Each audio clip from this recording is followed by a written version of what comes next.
नमस्कार, मी ॲडव्होकेट राणी सोनवणे. आज मी तुम्हाला नोटरीच्या ॲन्युअल रिटर्नविषयी माहिती सांगणार आहे की आपल्याला सगळ्यांना माहीतच आहे की आपल्या नोटरीचं रजिस्टर आणि पावती बुक आपल्याला प्रत्येक वर्षी चेक करायचं आहे. पुण्यामध्ये 1 डिसेंबरपासून 31 डिसेंबरपर्यंत चेक करतात. अगोदर आमच्याकडं मेमध्ये रजिस्टर चेक करायचे, पण आता 1 डिसेंबर ते 31 डिसेंबरपर्यंत चेक करतात. प्रत्येक ठिकाणी रजिस्टर हे चेक करणं गरजेचं आहे.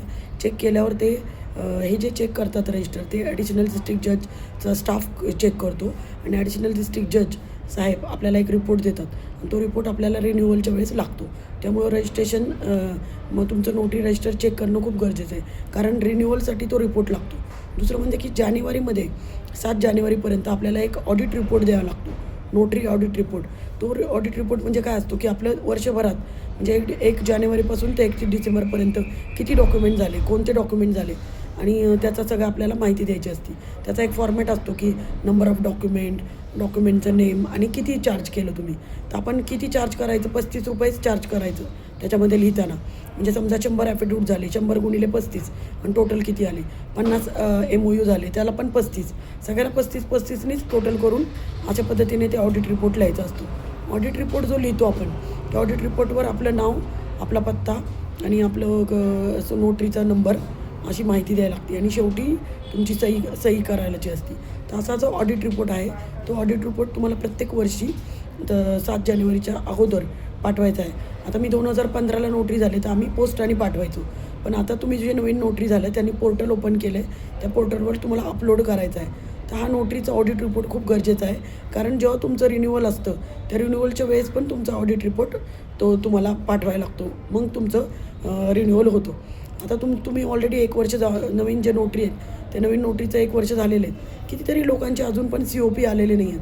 तर ज्यांचे COP आलेले नाही आहेत त्यांनी तिथं नोटरी सेलला लेटर वगैरे पाठवून तुम्ही ती कंप्लायन्स तुमचं काय असं राहिलं असेल तर ते करून घ्या.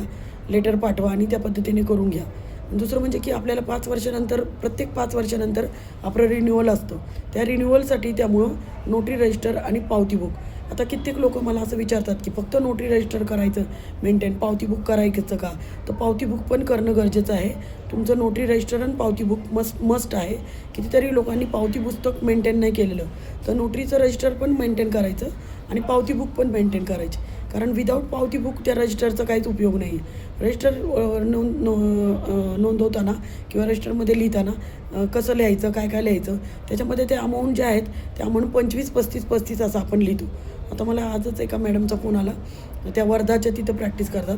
तर त्या मला म्हटलं की आमच्याकडं आम्ही 25, 35 आणि 60 असं लिहितो. मग तुमच्या तिथं कशा पद्धतीने लिहितात त्या पद्धतीने तुम्ही ते अमाऊंटचं लिहा की नोटरी फी, प्रिस्क्राईब फी आणि हे.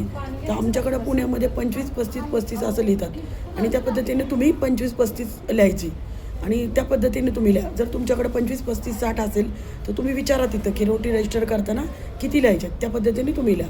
आणि नोटरी रजिस्टर चेक करणं खूप गरजेचं आहे. नोटरी रजिस्टर चेक करताना पावती बुक पण चेक करणं गरजेचं आहे. पावती बुकवर आम्ही पुण्यामध्ये 35 लिहितो. तुमच्यामध्ये किती लिहितात तिथं विचारून सांगा. तुम्ही चेकिंगला जिथं जाता तिथं जाऊन विचारा. कालच एक ऑनलाईन लेक्चर घेतलं ऑडिट रिपोर्टविषयी, तर तेव्हा मला असं कळून आलं की कोल्हापूर, मुंबई, पनवेल आणि अजून काही ठिकाणी सोलापूर, काही ठिकाणी नोटरी रजिस्टर चेक करत नाही. तर त्यांना जाऊन तुम्हीच रिक्वेस्ट करा की रजिस्टर चेक करा म्हणून, कारण रजिस्टर चेक करणं हे मॅन्डेटरी आहे. जर रजिस्टर चेक करत नसेल तुमच्या तिकडं तर तुम्ही PDJंना अर्ज द्या आणि तिथं सगळ्या नोटरींना मेजॉरिटीने अर्ज द्या आणि त्यांना सांगा की नोटरी रजिस्टर चेक करणं गरजेचं आहे.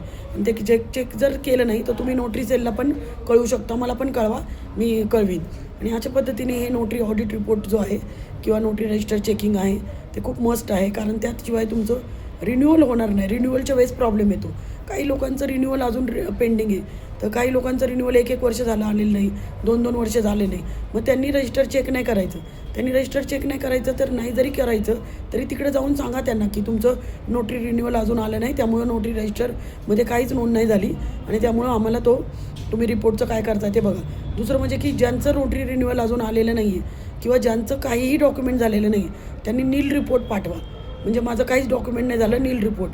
माझं COP आलं आहे पण काही डॉक्युमेंट झाले नाही. कितीतरी लोकांचे काही डॉक्युमेंट झालेच नाही. कितीतरी लोकांचं COP आलं आहे पण त्यांनी सुरू केलेलं नाही. मग त्यांनी नील रिपोर्ट पाठवा की तुमचं काही डॉक्युमेंट झालेलं नाही. पण जर समजा तुम्ही काही कमी डॉक्युमेंट असतील, 2 डॉक्युमेंट असतील, 3 डॉक्युमेंट असतील, तरी पण रजिस्टर चेक करणं गरजेचं आहे. तरी पण ऑडिट रिपोर्ट पाठवणं गरजेचं आहे. ज्यांचं COP आलेलं नाही आहे, म्हणजे जे नोटरी झालेले आहेत पण ते COP आलेलं नाही आहे, मग त्यांचा काही प्रश्न नाही आहे. त्यामुळे ही सगळी माहिती तुम्हाला असणं खूप गरजेचं आहे.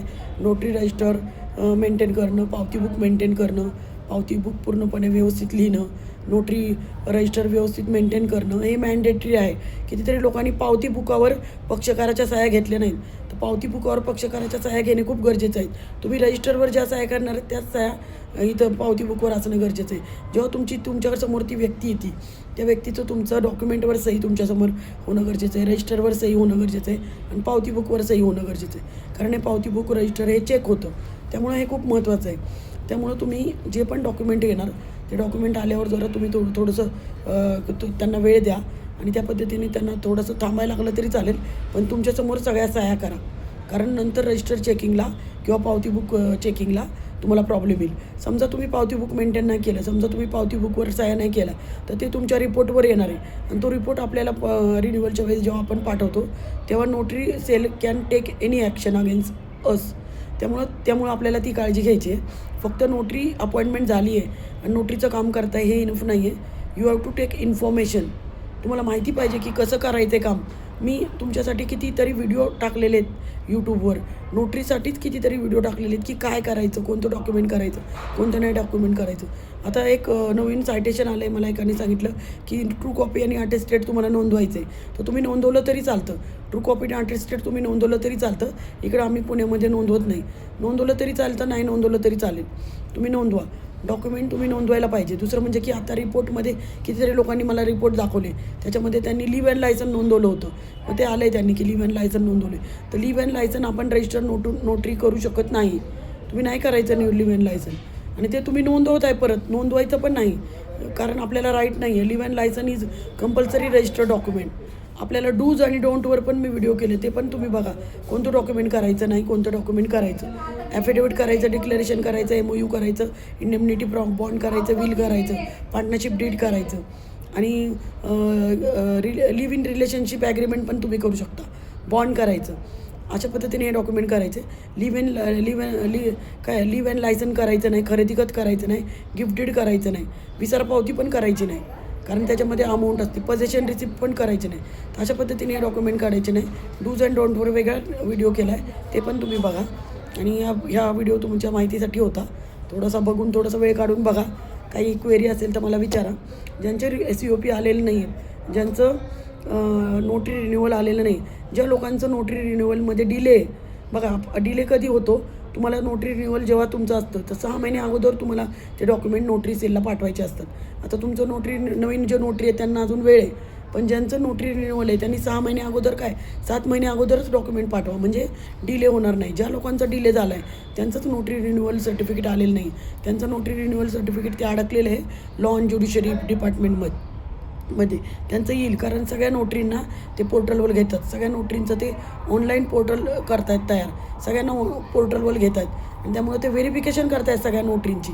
सगळे जे जुने नोटरी, नवीन नोटरी आणि असे सगळे नोटरींचे ते व्हेरिफिकेशन करतात. एक जरी डॉक्युमेंट नसेल तर ते पेंडिंगला ठेवतात रिन्युअल, त्यामुळे जरा थोडं वेळ लागतो आहे. आता जर आपण बघितलं तर कितीतरी रिन्युअल 1-1 वर्ष 2-2 वर्ष आलेले नाही आहेत. तर त्याचं एकच कारण आहे की त्यांनी नोटरी रिन्युअलला करायला डिले केला.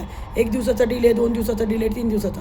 नोटरी रिन्युअल करताना तुम्ही 5 वर्षांनी तुमचं नोटरी रिन्युअल असतं, त्याच्या अगोदर 6 महिने 7 महिने अगोदरच सगळं माहिती पाठवा. माहितीमध्ये काय पाठवायची, तुमचे सगळे रिपोर्ट, ऑडिट रिपोर्ट आणि तुमचा चेकिंगचा रिपोर्ट, हे रिपोर्ट पाठवून ते कंप्लायन्स करून पाठवून टाकायचं. ही माहिती कशी वाटली तुम्ही नक्की सांगा. आणि ऑडिट रिपोर्टसाठी, नोटरी रजिस्टर चेकिंगसाठी, रिन्युअल ज्यांचं पेंडिंग आहे त्यांच्यासाठी, COP ज्यांचं आलेलं नाही त्यांच्यासाठी मी एक ईमेल ID देणार आहे. त्या ईमेल IDमध्ये त्यांनी सगळ्यांना पाठवा की तो जो ईमेल ID आहे त्या ईमेल IDवर तुम्ही पाठवा की आमचं COP आले नाही, आमचं NOC, आमचं रिन्युअल आलं नाही. ते नक्की तुम्हाला हेल्प करतील. Thank you so much. Bye. Video आवडला असेल तर चॅनल सबस्क्राईब करा, हा व्हिडिओ लाईक करा, शेअर करा. Thank you so much. बाय.